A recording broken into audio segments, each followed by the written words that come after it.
భయపడకమ్మా, నాందా నీ యజమాని రత్నస్వామి. ఇప్పుడెందుకు వచ్చాడు వీడు అనుకుంటున్నావా? నేను చూస్తూనే ఉన్నా, మొదటి నుంచి నీకు కష్టముదా. మీ అమ్మ ఆగలితో అలమటించి చచ్చింది.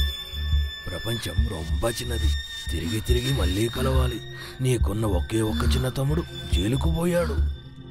నువ్వు దా కంగారు పడకు, అన్నీ నేను చూసుకుంటా, భయపడకురా. మర్యాదగా బయటికి వెళ్ళు, లేకపోతే ఊరందరినీ పిలిచి అల్లరి చేయాల్సి వస్తుంది. రాత్రి టైము 12. ఊర్లో ఉన్న మగాళ్ళంతా మందు దాగి గురక పెడుతూ పడుకుంటారు. ఇక ఆడవారు టీవీ సీరియల్స్ చూస్తూ అలసిపోయి పడుకుంటుంటారు. అలాంటప్పుడు ఆ సమయంలో ఎవరు నిన్ను కాపాడతారు పాపా? వాళ్ళందరి గురించి వదిలే, మనం ఎంజాయ్ చేద్దాం పాపా. రా, జీతం పెంచుతా.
చిత్తకార్తి కుక్కల్లారా,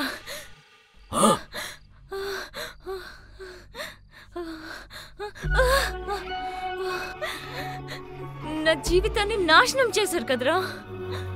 ఇప్పుడే పోలీస్ స్టేషన్కి పోయి మీ మీద కంప్లైంట్ ఇస్తాను. మిమ్మల్ని లోపలేయించకపోతే నా పేరు మానసే కాదు.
సిగ్గులేని ఎదవా. వ్యాపారం అని నువ్వు చేసే వ్యాపారాలని నాకు తెలియదు అనుకున్నావా? సరే చెయ్యని అని ఏదో ఒకరోజు తెలుస్తుందని వదిలేసా. అయినా మన కూతురు లాంటి ఒక అమ్మాయి జీవితాన్ని నాశనం చేసి వచ్చారే, మీరంతా మనుషులేనా? వయసు పిల్లలు ఇంట్లో ఉన్నారని కూడా చూడకుండా నా పైకి వస్తావు కదరా, అది సరిపోదా నీకు? ఏమయ్యా, తన చిన్న పిల్లని ముగ్గురు మృగాల మీద పడి తన జీవితం మొత్తం నాశనం చేసొచ్చారా? సిగ్గులేని ఎదవల్లారా. మీరు మనిషి పుట్టకే పుట్టారట్రా.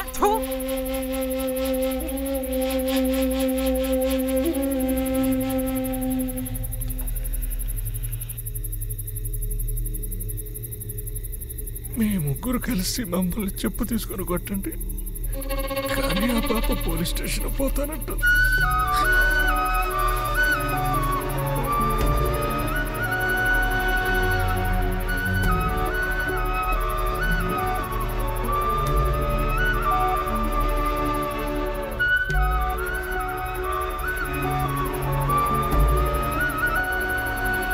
రండి.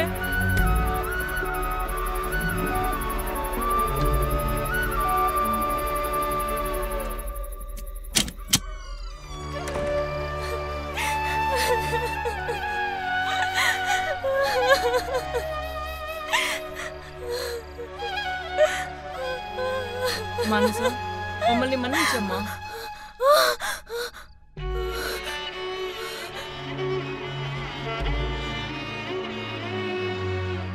మానస, మా ముగ్గురు చేసిన తప్పుకి మమ్మల్ని క్షమించమ్మా. వాళ్ళేదో తాగిన మత్తులో చేసి ఇప్పుడు తలదించుకున్నారమ్మా. వాళ్ళ మొక్క మీద ఠూ అని ఉమ్మేసి వచ్చాం. బంగారు, నీకు జరిగింది అన్యాయమే. అమ్మా, రేపే నువ్వు మా ఇంటికి వచ్చి ఆ దొంగ వెధవల్ని కాలు చెయ్యి బ్రీచాయి. కానీ పోలీసుల దగ్గరికి వెళ్ళకమ్మా. తనకి వయసుకొచ్చిన అమ్మాయి ఉంది. అవునమ్మా. నా కొడుకు విదేశాలకు వెళ్ళడానికి వీసా కోసం వెయిట్ చేస్తున్నాడమ్మా. నీ కాళ్ళు పట్టుకుంటానమ్మా, పోలీసుల దగ్గరికి వెళ్ళకమ్మా. మా 3 కుటుంబాలు నడి రోడ్డు మీదకి వస్తాయమ్మా. మమ్మల్ని క్షమించి మర్చిపోవమ్మా. పోలీస్ స్టేషన్కు వెళ్ళి రేపు మేము తలెత్తుకుని జీవించలేమమ్మా. ఈ విషయం మొత్తం మర్చిపో.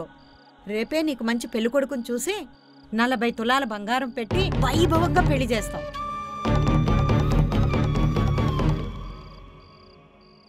అమ్మా, నువ్వు మాత్రమే స్టేషన్కి పోతే మా 3 కుటుంబాలు ఊరేసుకోవాలమ్మా. ఊరేసుకోండి.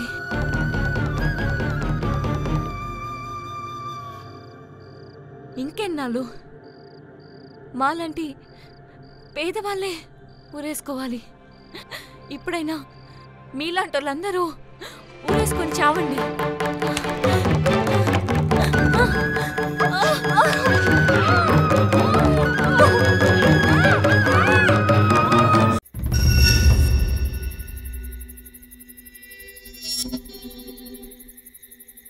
ఏంటయ్యా, పచ్చి మంచినీళ్ళలా ఉన్నాయి. మందు తయారు చేయడానికి టైం లేదు సార్. ఏం చెప్తున్నావయ్యా? ఫ్యాక్టరీలో మందు తయారవకముందే బండి నాపి సరుకు రెడీ అని టార్చర్ చేస్తున్నారు సార్. అందుకని సగం సగం తయారు చేసి పంపించేస్తున్నారు. ఆ రేంజ్లో మన వాళ్ళు తాగుతున్నారు సార్. సార్, నిన్న టీవీలో రామాయణం సినిమా కొంచెమే చూసా. చాలా అద్భుతంగా ఉంది సార్. రామాయణం చూసి అంత రిలాక్స్గా ఉన్నావు సార్. నేను స్టేషన్లోనే కానిస్టేబుల్ని. ఇంట్లో అడుగు పెడితే మా ఆవిడికి మొగుణ్ణి. ఈ యూనిఫామ్ పక్కన పెట్టేస్తాను. నువ్వేదైనా చేసుకోరా, ఆ రామాయణం కథ చెప్పు. రామాయణం కథ మీకు తెలుసు కదా సార్? తెలుసు, అది చిన్న వయసులో చూసా. నువ్వు లేటెస్ట్గా చూసా అన్నావు కదా, ఏం మారిందో చెప్పు. అడుగుతున్నారు కాబట్టి చెబుతున్నా. రామాయణంలో దశరథుడికి 60,000 మంది పిల్లలు. ఒక పిల్లానికే దోలదేరుతుంది ఇక్కడ. ఇందులో మహారాజుకి 60,000 మంది పిల్లాలా? ఆ 60,000 మంది పిల్లల్లో ముఖ్యమైన పిల్లం ఎవరంటే? 60,000 పిల్లల కథ చెప్పడమే పెద్ద తప్పు. అందులోనూ ముఖ్యమైన పిల్లం గురించి చెప్పడం క్షమించరాని తప్పు. రామాయణం కథని చాలా సింపుల్గా చెప్పు. రాముడు భార్య సీతని రావణుడు ఎత్తుకెళ్ళాడు సార్. తన భార్య కోసం వానరసేన సహాయంతో వారత కట్టి రావణుణ్ణి చంపి తన భార్యని ఇంటికి తీసుకొచ్చాడు సార్. అయితే ఇద్దరి మధ్య గొడవ కారణం అమ్మాయేనా? కాక రాముడికి రావణుడికి ఆస్తి గొడవ లేక ఈగో గొడవ? అమ్మాయి గురించే చావు వరకు తెచ్చుకున్నారు. అయితే అమ్మాయి కోసం కొట్టుకున్నారంటావా? త్రివిక్రమలా సూటిగా చెప్పాలంటే ఆ కాలం నుండి ఈ కాలం వరకు కొట్టుకుంటుంది భూమి కోసమో లేదా అమ్మాయి కోసమో. ఇక్కడ నేను ఇన్స్పెక్టరా, నువ్వు ఇన్స్పెక్టరా? మీరే సార్. అయితే మూసుకొని తాగు. సార్, ఆ జగదీష్ మర్డర్ కేసు అయిపోయింది కదా సార్? ఎలా చెప్పగలిగావు? నిన్ననే ఆ లవర్ బాయ్ అన్ని ఐస్ బాక్స్ మూతలు చెక్ చేసి ఆ మూత సెట్ అవ్వలేదని చెప్పాడు కదా సార్. ఇంకేంటి చెప్పాడు, కానీ అన్ని ఐస్ బాక్సుల్లో 4 ఐస్ బాక్స్ మూతలు సెట్ కాలేదని చెప్పాడు. మరి ఈ కేసు ఇప్పుడు సాల్వ్ అవుదంటారా? అది నువ్వు ఇన్స్పెక్టర్ అయితే. అంటే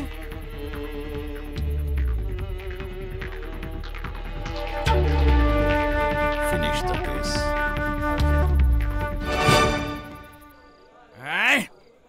తాగుతా నీ అబ్బా, తాగుతా, తాగేసి వాగేసి నోలుతా. ఓయ్, పాల రేటు పెరుగుతుంటే మందు తాగొస్తున్నావేందా నువ్వు? నెల నెలకి మందు రేట్లు కూడా పెరుగుతున్నావు, నువ్వు కంగారు పడుతున్నావా?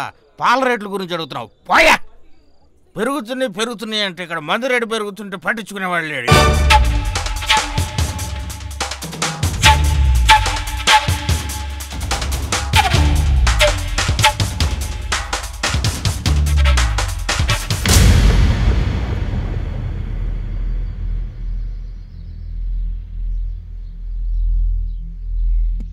నీ పేరేంటమ్మా?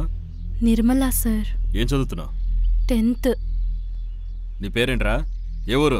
నా పేరు సూర్యకుమార్ సార్. మా ఊరు కర్నూలు సార్. మీరిద్దరు లవర్సా? Sincere lover sir. నువ్వు వీణెందుకు లవ్ చేస్తున్నావమ్మా? స్కూల్కి పోయేటప్పుడు రోజు నన్ను ఫాలో అవుతుండాడు సార్. చూడ్డానికి పాపం అనిపించి అలా లవ్ చేసేసా. పాపం అనిపిస్తే లవ్ చేస్తావా? వీణ్ణి ఎలా లవ్ చేసావమ్మా? దండుపాలెం బ్యాచ్లా ఉన్నాడు. మీరు లవ్ చేసుకున్న చోట ఒక హత్య జరిగింది. హత్య?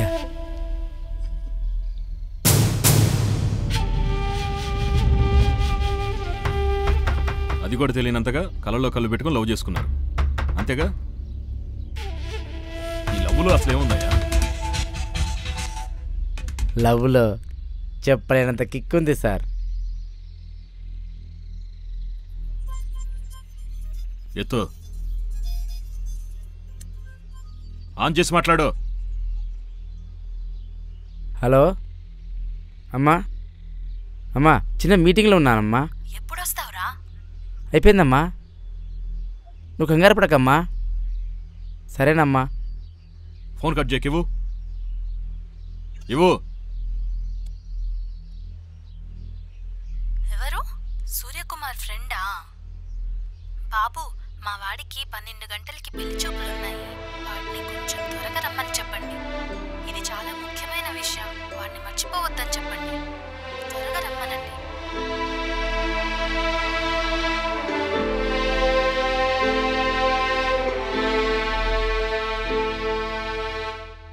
ఈరోజు నీకు పెళ్లి చూపుల ప్రోగ్రాం ఉందా?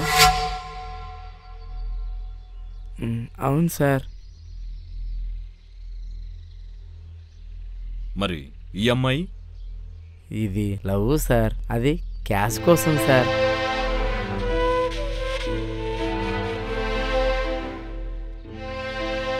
ఓ కిరణా కొడక, నీ కాకి ముఖానికి ప్రేమకొక అమ్మాయి, పెళ్లికొక అమ్మాయా? నీలాంటోని రోడ్డు మీద నిలబెట్టి కాల్చిపడేయాలి. ఏమ్మా, నీకు బుద్ధి లేదా? చదువుకునే వయసులో ప్రేమ దోమ అని. 15 ఏళ్ల వయసు 10వ తరగతి చదివే వయసు. ప్రేమ అని తిరిగే వయసు కాదు.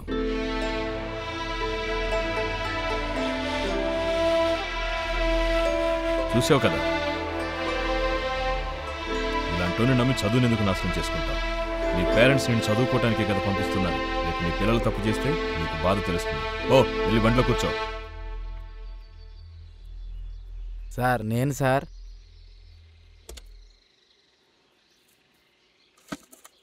సార్ ఏంటి సార్ అది ఐస్ బాక్స్ మూతలా ఉంది? ఇది ఐస్ బాక్స్ మూతనా? అవును సార్, ఐస్ బాక్స్ మూతే. కన్ఫర్మ్గా తెలుసా? కన్ఫర్మ్ సార్, ఐస్ బాక్స్ మూతే. పోయిన నెల వరకు ఐసే అమ్ముకునేవాడిని.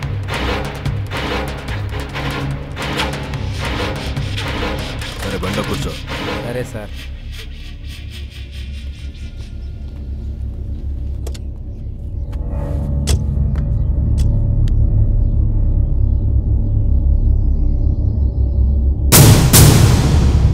కైలాష్ సార్, మన ఏరియాలో ఐస్ అమ్ముకునే వాళ్ళందరినీ పిలిపించు.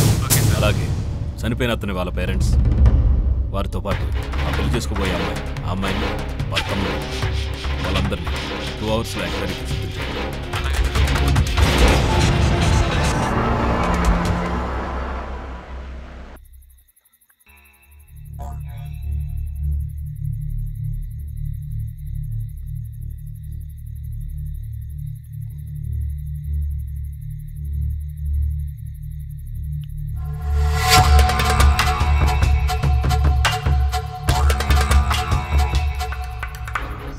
పేరేంట్రా? స్వామి సార్. ఎప్పటి నుంచి 4 సంవత్సరాలు నమ్ముతున్నాను సార్. నెత్తి మీద ఏంట్రా దెబ్బ? మందు దాకా కింద పడ్డాను సార్.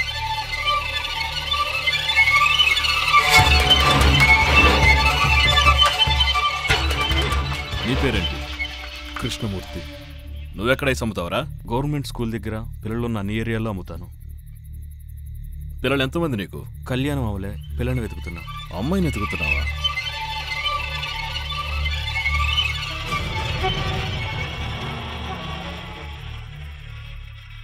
నీ పేరేంట్రా? నా పేరు ధనంజయ్ సార్. ఎప్పటి నుంచి ఐస్ అమ్ముతున్నావు? 1 వారం నుంచి అమ్ముతున్నాను సార్. అంతకుముందు ఏం చేసేవాడివి? మలేషియాలో ఉండేవాడిని సార్. అక్కడేం చేసేవాడివి? మలేషియాలో ఐస్ అమ్ముకుంటుండేవాడిని సార్.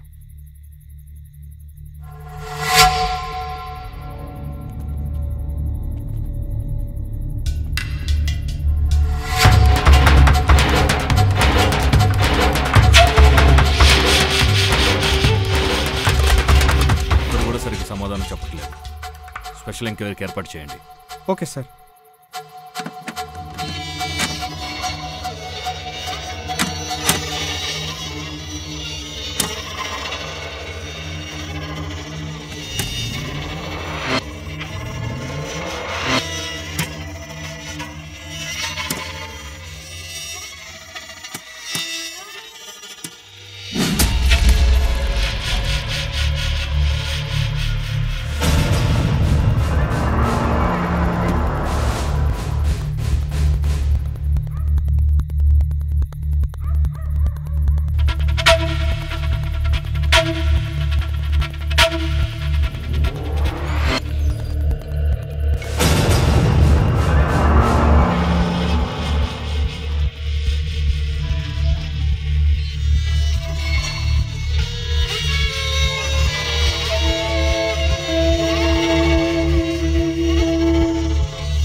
నీకెవరిపైన డౌట్ ఉందా?